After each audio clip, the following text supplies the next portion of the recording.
Gaudeamus omnes in Domino,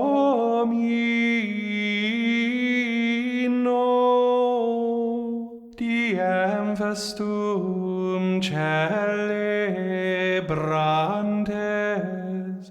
sub honore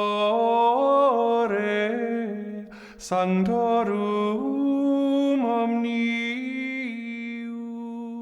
Welcome to The Way of the Fathers, a podcast sponsored by CatholicCulture.org.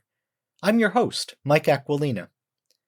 In this interlude between Series 1 and Series 2, we're exploring themes and trends in the works of the early Fathers. It's an opportunity for us to trace the development of ideas over the course of generations and across ancient Christian cultures. This week, we're going to look back to the invention of healthcare as we know it. We're going to see how the Fathers assembled a new institution, the hospital, out of odds and scraps from Greco-Roman medicine. We're often told in the media that Christianity is waging a war on science, and furthermore, a war on women, and the battleground for both is medicine, it's healthcare, it's the hospital.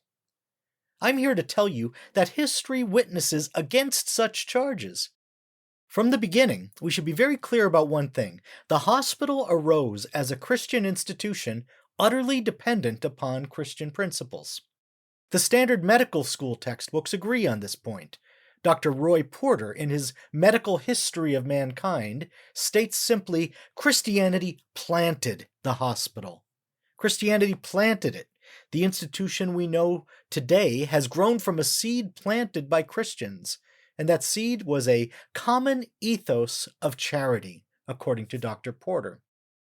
Gunter Risse, in his own History of Hospitals, speaks of Christianity constructing a mission of healing. Risse and Porter are not members of some fringe group of reactionaries. Their histories are standard secular med school textbooks. And the foremost expert on the early history of hospitals, Dr. Gary Ferngren, made the same point most emphatically in his recent historical survey published by Johns Hopkins University. There he wrote, "The hospital was, in origin and conception, a distinctively Christian institution, rooted in Christian concepts of charity and philanthropy. There were no pre-Christian institutions in the ancient world that served the purpose that Christian hospitals were created to serve. None of the provisions for health care in classical times resembled hospitals as they developed in the late 4th century." That's astonishing, really, and it bears repeating. He said, there were no pre-Christian institutions that served the purpose that Christian hospitals were created to serve. Now, it's not that there was no one practicing medicine of a sort back then. In classical antiquity, there were many professionals in the healing arts. What passed for the medical profession was a riot of different types of practitioner. Many took up some strain of the Hippocratic tradition, but others were herbalists, soothsayers, magicians, or folk healers. People calling themselves medici, writes one scholar, were an odd mixture of the very highly selected and the self-appointed, with a wide range of ability, qualifications, and prestige. There was no board to certify anyone.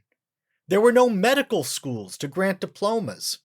Surely many professional healers underwent an apprenticeship with someone more experienced. Most probably learned their healing arts from their parents.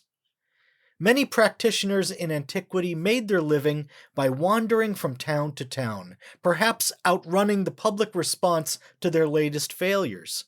Some made their way across continents in the course of their careers. From the wisecracks we find in the Bible and other ancient literature, it seems that sick people understood that it was a risky proposition to seek healing. Medicine in the 1st centuries AD was an uncertain and unstable business. Why? Well, the wandering Medici had no roots, no local loyalties, no lasting accountability. They had no institutional form because there was no institutional form available to them. The Greeks and Romans had temples of Asclepius, where sick people went to pray and offer sacrifice in hope of a cure.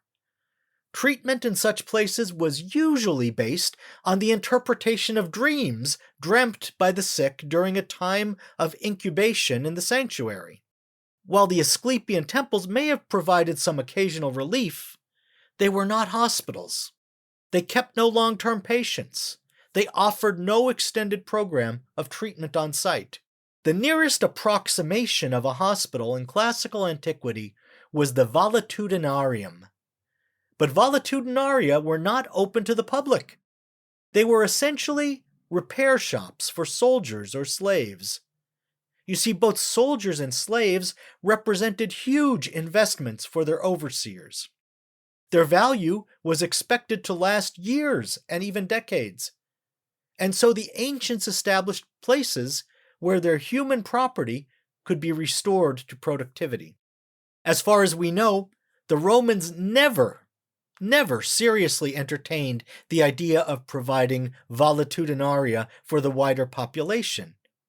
It's difficult to see how they could have made one profitable or even sustainable. And yet there was, as there always has been and always will be, great demand for medical care. Pain, sickness, and discomfort are characteristic of the human condition since the fall of Adam and Eve. And those who suffered went looking, sometimes desperately, for relief. Such was the world into which Christ was born, and it was to heal that world that he came. When asked to verify his own mission, Jesus presented physical cures as evidence. The blind receive their sight, and the lame walk. Lepers are cleansed, and the deaf hear, and the dead are raised up, and the poor have good news preached to them. Healing, then, was an essential part of Jesus' ministry. It wasn't something ornamental. In addition to the ailments I've already mentioned, Jesus also cured dropsy, paralysis, palsy, and hemorrhage. Most surprisingly, he cured not only Jews, but also Samaritans, pagan Syrophoenicians, and even the occupying Romans. His cures were unmistakably physical. But John the Evangelist tells us they were signs. That is, they stood for something else, something greater. They were signs of a deeper healing, the healing of a wound in the fabric of creation. Yet they were nonetheless real and true. The blind really did receive their sight. The lame really did walk. And lepers really were cleansed. Neither Jesus nor his disciples would have offered these cures as evidence if they could have been easily dismissed and denied. These cures were, moreover, performed not only by Jesus, but also by his followers, his disciples. In fact, Jesus commanded his disciples to share in his healing ministry. He issued what I like to call the healing imperative. As he sent the 70 out on their first mission, Jesus instructed them to heal the sick and say to them, "The kingdom of God has come near to you." Note well that the command to heal precedes the command to proclaim the kingdom. It's as if physical healing is a necessary step of pre-evangelization. Or perhaps Jesus intends that the kingdom should manifest itself first through deeds of healing, and then simply be confirmed by the disciples' words of proclamation. Well, the disciples were faithful to Jesus' command. They marveled at their success as they returned from that first mission, and that was only the beginning. The book following the Gospels, the Acts of the Apostles, the first history of the church, begins by recounting miraculous cures effected by Peter and John. Paul, in his turn, takes up the healing mission of Jesus. On the island of Malta, he heals a man who lay sick with fever and dysentery.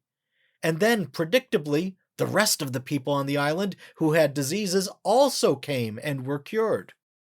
This is years before the Affordable Care Act, and Paul is already offering a universal health plan. It's called the Gospel. The apostles, like Jesus before them, were known for their healing as much as their preaching. They were faithful to the command of Jesus and the model of Jesus. Nor did the situation change with the passing of the first generation. What's interesting about the following years is the emphasis in the writings of the early Christians on Jesus as a healer. Ignatius of Antioch, writing in 107 AD, spoke of the Lord as a physician, and the early historian Eusebius described Jesus' ministry with lines taken directly from Hippocrates. He wrote, "A devoted physician to save the lives of the sick sees the horrible danger, yet touches the infected place, and in treating another man's troubles, brings suffering on himself." That's the ideal doctor for Hippocrates, and for Eusebius, it's Jesus Christ. Christians, in their turn, instinctively responded to Jesus' healing imperative. And how did they do this? By dedicating themselves to the practice of medicine. Justin Martyr in the 2nd century and Origen in the 3rd both testify that many of their co-religionists were medical doctors. The historian Gary Ferngren makes their ancient claims even more astonishing. He cites studies of the professional makeup of the early church, studies that count up and compare every reference to every trade and profession in Christian antiquity. References in inscriptions and graffiti and letters and histories. And Ferngren concludes that no other professional group comes close to the number of physicians that are mentioned in the Latin inscriptions alone. No other group, not plumbers or carpenters or seamstresses or merchants, not bankers or soldiers or barristers or cooks. Though all professions were well represented in the early church, doctors made up the single largest cohort. From this we might conclude that doctors were, more than any other professional group, drawn to Christianity. Or perhaps Christians were drawn to medical practice more than to any other kind of work. In any case, the statistics suggest much about the compatibility and similarity between the life of grace and a doctor's life of service. There was, however, no distinctively Christian way of practicing medicine. Christian practice reflected the variety of methods and theories available at the time. Christians tended to favor the Hippocratic and empirical traditions, which kept the believing doctors at a safe distance from pagan religion. Christians in medicine were distinguished only by what they refused to do. According to Gary Ferngren, these early Christian doctors, like their modern counterparts, would take no part in abortion, assisted suicide, cosmetic castration, and infanticide. Nor would they prescribe contraceptive drugs. But that's not all they refused to do. They also refused to turn patients away, because Christian physicians, like Christians generally, believed themselves to be bound by a second imperative. They found in the New Testament a command and a corresponding duty to practice unrestricted hospitality. The exhortation appears often in Peter and Paul, in the pastoral epistles, and in the letter to the Hebrews. St. Peter commands, "Practice hospitality ungrudgingly to one another." And the most famous formula is this: "Do not neglect to show hospitality to strangers, for thereby some have entertained angels unawares." This second imperative inspired Christian physicians to care not only for their own tribe, but also for strangers, and even for their persecutors. It is, in fact, during the first large-scale Roman persecution that we find the earliest ancestor of the hospital. Dr. Ferngren writes that it was the Great Plague of the mid-3rd century that provided the Church with its greatest opportunity for the broad extension of medical charity. Its ministry to the sick had, till then, been inwardly directed, largely to its own adherents. Increasingly, Christian medical care became outwardly focused, now enlarged to include many who were victims of the plague, both pagans and Christians without distinction. The plague was smallpox, and it hit the major cities of the empire rather exactly at mid-century, in the year 250. At its most deadly phase, we're told, It was killing thousands of people per day in Rome alone. It raged intermittently for at least 20 years, claiming the lives of emperors and nameless multitudes. Today we know this pandemic as the Plague of Cyprian because of the church father whose letters describe it most extensively for us. The disease was a matter of great concern for Cyprian, who was the bishop of Carthage, the great metropolitan city of Roman Africa.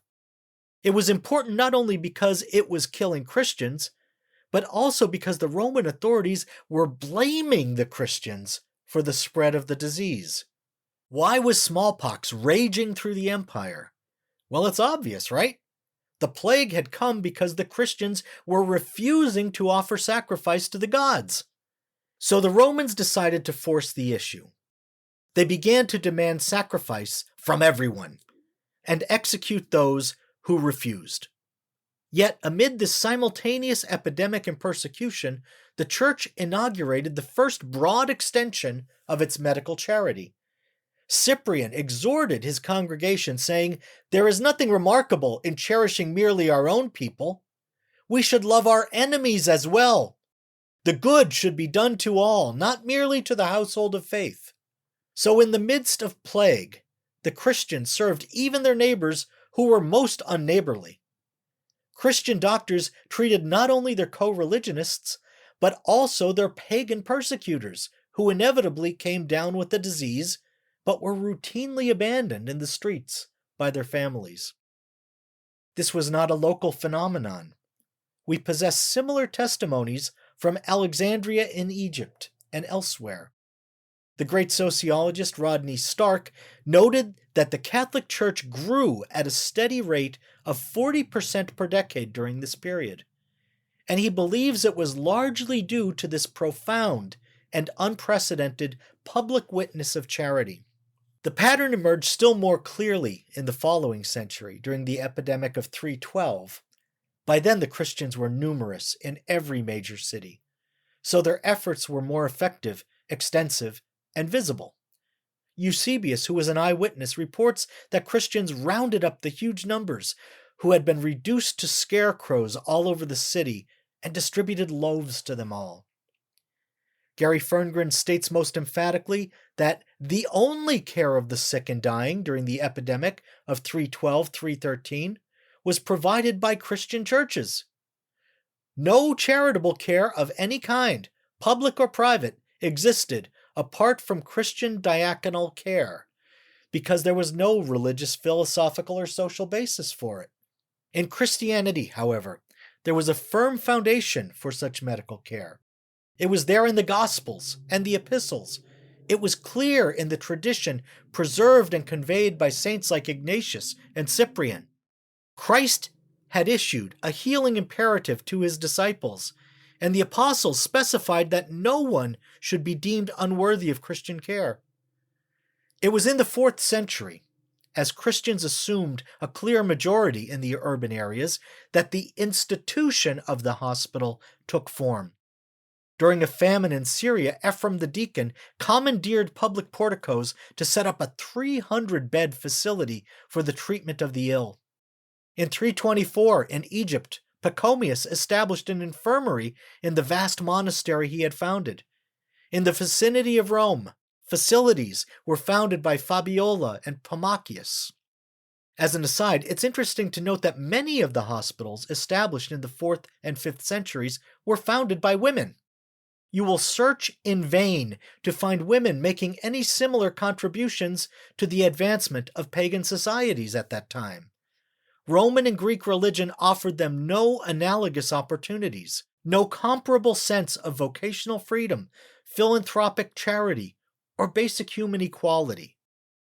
With the legalization of Christianity in 313 AD, hospitals emerged almost immediately as standard features of any city worthy of the title, any place that was truly civilized. The word civilized at root means citified, and now that cities were Christian, those residential facilities for the sick became non-negotiable terms of such status. If you didn't have a place to house the sick, you weren't really a city. You weren't really civilized. A recent historian defined a hospital as an institution that provides beds, meals, and constant nursing care for its patients while they undergo medical therapy at the hands of professional physicians.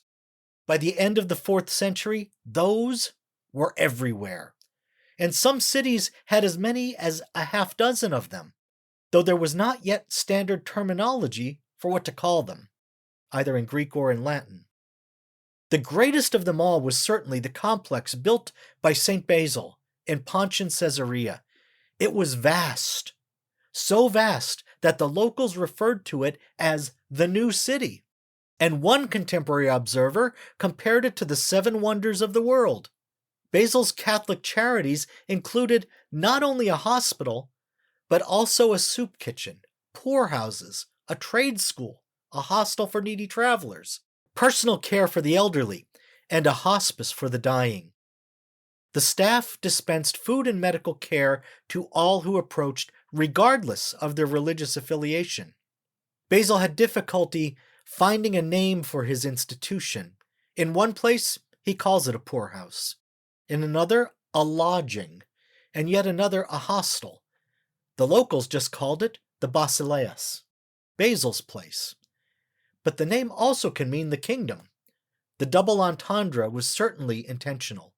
Basil's closest friend, Gregory of Nazianzus, saw the city of Caesarea before and after the establishment of the Basileus, and he saw so stark a difference that he was moved to say, "No longer must we look on the fearful and pitiable sight of men like corpses before death, with the greater part of their limbs dead, driven from cities, from public places, from watercourses."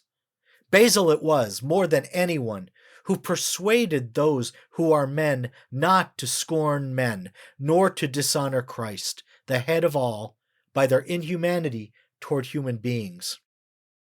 Gregory of Nazianzus was refined and genteel in his description, but if we look to his contemporary, St. Gregory of Nyssa, we find a troublingly detailed description of what some of these outcasts, these untouchables, looked like. Listen to him. Here you see a man remodeled by weakness and reduced to the shape of a quadruped. Instead of hands, he has hooves and talons that scratch up human paths. How could we even tell that a human being had made those prints? His nature has been altered into a shape completely like anything we're used to seeing.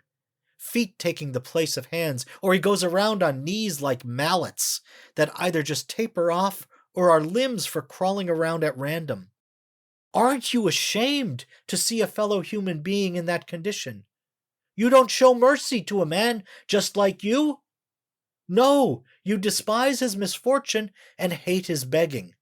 You avoid him when he comes near, as if he were some wild animal. That was the typical reaction of everyone in the pagan world, and in our own world too, for the most part. This is the reaction provoked, in fact, by some doctors when such a form, a misshapen form, shows up in a pregnant woman's ultrasound.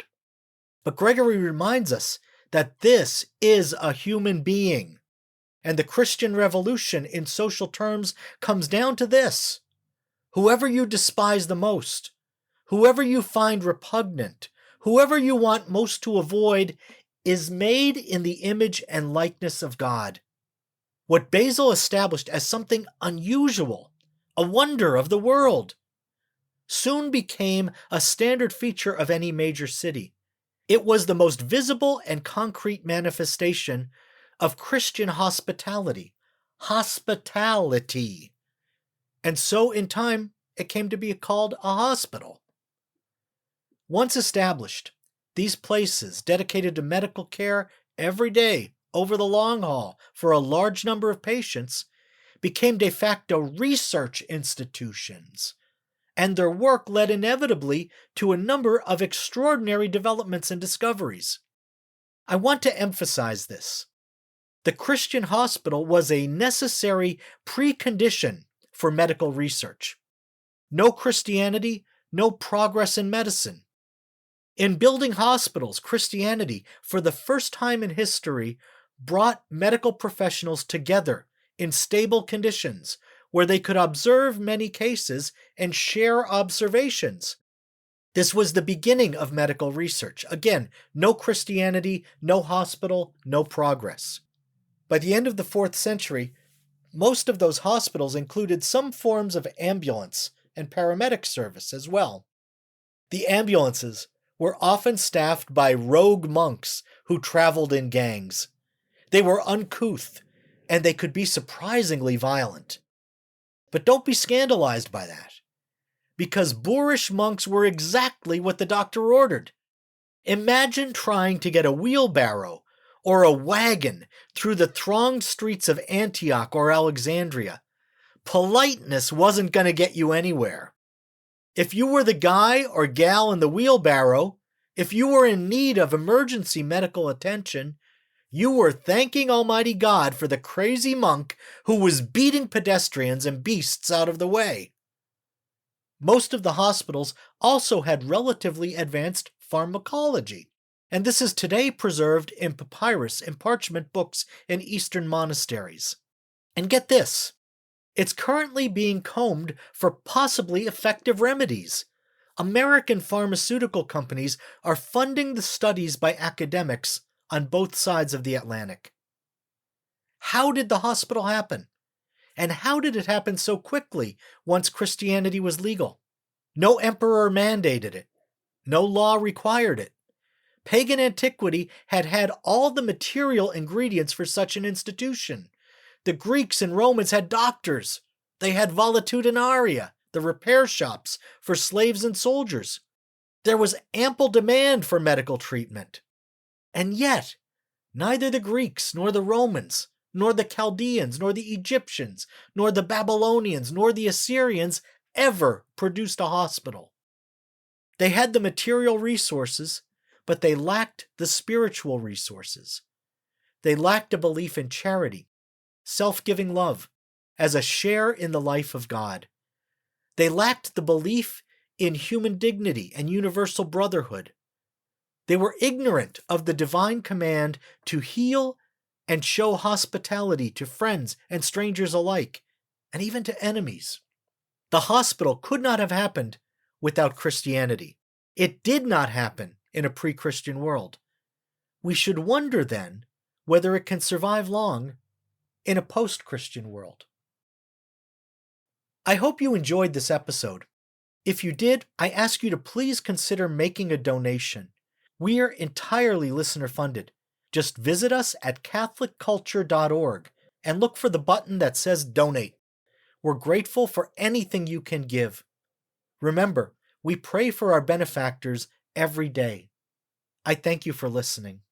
De quorum solemnitate gaudent angeli